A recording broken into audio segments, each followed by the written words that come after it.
Hola, ¿qué tal? Mi nombre es Leonardo Alatorre y en este video vamos a aprender cómo compartir parámetros desde un ensamble hacia nuestras diferentes piezas con iLogic. Esto es especialmente útil para poder automatizar el diseño de nuestras piezas. En este ejemplo tenemos un cajón simple que tiene algunos parámetros dentro de las piezas que nos ayudan a controlar sus medidas. Por ejemplo, si yo abro esta pieza lateral, cuento con un parámetro llamado fondo que si lo cambiamos, este controla la longitud que tiene esta madera. Cuando yo regreso a mi ensamble, esto actualiza algunas partes de mi cajón, pero no todas. Específicamente, esta tabla de fondo y el riel que nosotros tenemos aquí no están siendo modificados por esta pieza. Si yo quiero modificar estas piezas, tengo que entrar directamente a esta y cambiar su parámetro. Por ejemplo, el parámetro de largo. Este parámetro debe de ser siempre 2 milímetros más grande que la distancia de fondo de la tabla lateral y tendría que modificarlo yo de forma manual directamente aquí. Existe una forma de poder vincular ambos parámetros. Por ejemplo, yo podría aquí hacer un vínculo con la pieza correspondiente, por ejemplo, lateral, y poder importar directamente este parámetro de fondo para poderlo utilizar aquí. Esto solamente funciona cuando lo hacemos entre piezas que no comparten o que no son un ensamble y no están incluidas una dentro de la otra. El problema de hacerlo de esta forma es que cada que yo quiera modificar el tamaño de este cajón, tendría que abrir directamente la pieza lateral y modificar el parámetro aquí dentro. Muy bien. El problema viene cuando yo quiero tener un parámetro directamente a mi nivel ensamble que modifique todas las piezas. ¿Por qué? Porque si yo entro a mi parámetro de pieza e intento vincular directamente el ensamble, obtenemos un error que nos dice que esto genera una referencia circular.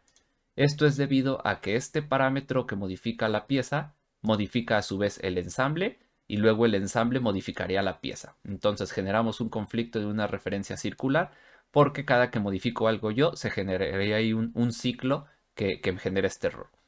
Entonces, ¿cuál es la mejor forma de hacer esto? Mediante los parámetros o las funciones de iLogic. Vamos a verlo, es muy sencillo y realmente es muy útil a la hora de automatizar nuestro diseño. De inicio, a nivel ensamble, debemos de estar seguros de estar a mi nivel ensamble.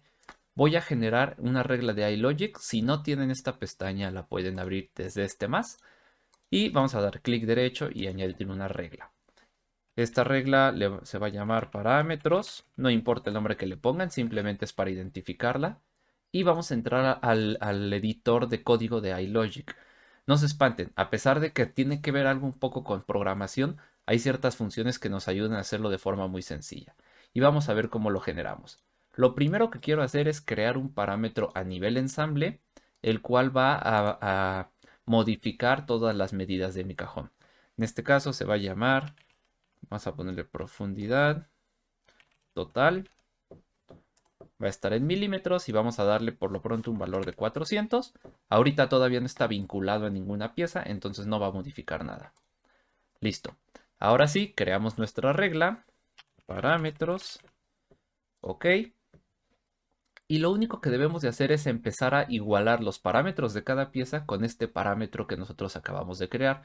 Por ejemplo, en la tabla lateral, yo la voy a expandir aquí dentro del explorador. Tenemos algunos parámetros de modelo y aquí tenemos el parámetro que controla esta distancia, que es fondo. Basta con que le dé doble clic para que se agregue el código que hace referencia a esta pieza y a este parámetro. Y es tan simple como decirle o igualar este parámetro. Y ahora voy a buscar un parámetro de usuario. Y aquí está el parámetro que acabo de crear yo a nivel ensamble. Le damos doble clic y ya está. Con esta sección de código ya estamos diciéndole nosotros a Inventor que el valor que tiene el parámetro de mi ensamble lo va a mandar hacia el parámetro de la pieza llamado lateral al parámetro con nombre fondo. De esta misma manera podemos hacerlo con el resto de parámetros. Por lo pronto lo voy a salvar, lo voy a cerrar y vamos a hacer una prueba. Voy a cambiar este parámetro a 450, por ejemplo. Ahí está, ya se está modificando. Cuando yo modifico el parámetro de mi ensamble, se modifica el parámetro de esta pieza y crece. Ahora lo que resta es replicar esto con las otras dos piezas que nos hacen falta, que es el riel y la tabla de fondo. Y es igual de sencillo, simplemente abro nuevamente mi regla, Nos vamos a otra línea y vamos a hacer lo mismo. Me voy a ir a mi pieza llamada fondo. Esta pieza tiene algunos parámetros incluidos. Aquí está el parámetro de largo. Le doy doble clic y le voy a decir que va a ser igual. Vuelvo a mis parámetros. Una vez más voy a utilizar este parámetro que es el parámetro maestro que va a estar modificando todo. Le doy doble clic y quedamos que este tiene que ser siempre 2 milímetros más largo, solamente para que pueda entrar aquí en la muesca que tiene. Y damos Enter. Salvamos y repetimos nuestra prueba. Modifico este parámetro, por ejemplo, a 380 y ya podemos ver que esta pieza ya está creciendo directamente junto con este parámetro. Lo único que nos falta es nuestro riel y es exactamente el mismo proceso. En una línea nueva buscamos el parámetro correspondiente al riel. Este tiene muchos parámetros porque son todos los elementos de mi doblado de lámina, pero tenemos uno llamado largo. Le doy doble clic y lo igualamos nuevamente a mi parámetro llamado prof total. Salvamos, cerramos y generamos una prueba nuevamente. 380 y ahí está. De esta manera ya están vinculados los parámetros de las tres piezas a un solo parámetro contenido a nivel ensamble y de esta forma evitamos el problema de las referencias circulares.